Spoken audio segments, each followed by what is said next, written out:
The title of this mini podcast is We Have It Backwards. What if you were living a mirror image of your life and not life itself? Did you ever notice that your reflection looks different in a mirror than it does on a photograph? The mirror does provide great unbiased answers, but backward images. That's why they spell the word ambulance backwards on the front of an ambulance. When you see it in your rearview mirror, it appears to be spelled in forward fashion, and you can recognize it quickly and pull over and let it pass. You're living your reflection rather than your life when you associate with your thoughts and disassociate from your feelings. When you associate with your thoughts, you're once removed from reality. Your thoughts aren't reality, only a report on reality. Your thoughts aren't you, only a report on who you think you are.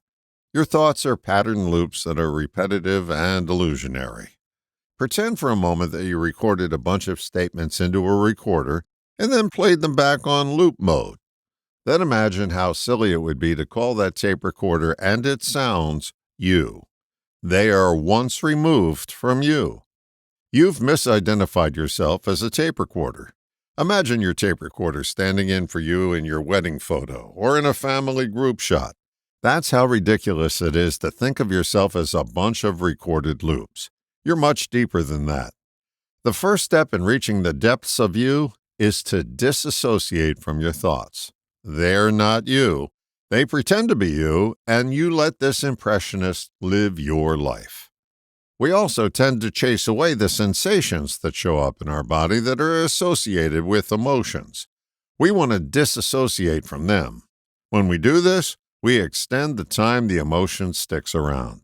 We have many ways of disassociating: denial, alcohol, drugs, food, and endless other diversions.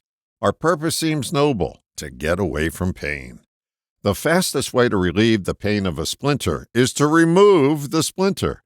There is pain with removing a splinter, but it's much shorter in duration than the other methods, walking around with it for days, weeks, months, years, taking painkillers to make the pain subside as we continue to carry that splinter, denying it's there, or the worst, talking about the pain with everyone who's willing to listen and doing nothing about it. The fastest way to let an emotion move through you is to accept it and feel it. Notice the sensations it produces in your body and sit with them. Let them have their natural flow through your body. You can prolong your torture by slowly wading into cold water, or you can take the plunge. The plunge is always the quickest way to reach past the cold sensation. Feeling the emotion in your body has nothing to do with telling yourself a story as to why the emotion is there in the first place. The story prolongs the torture. Constant storytelling to yourself and others about your emotional state is drama of the highest order. It doesn't work. Accepting and being with the pain and allowing it to move at its own pace through you is always the quickest route. Its natural pace is always the fastest way through.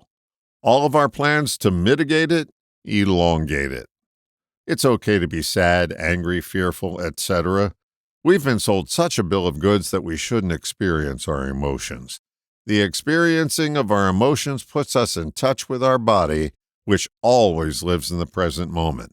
Being in touch with our body takes away from being associated with our thoughts, which always prolong our pain. I'll close with a line that Shakespeare never wrote. Associate or disassociate? That is the answer.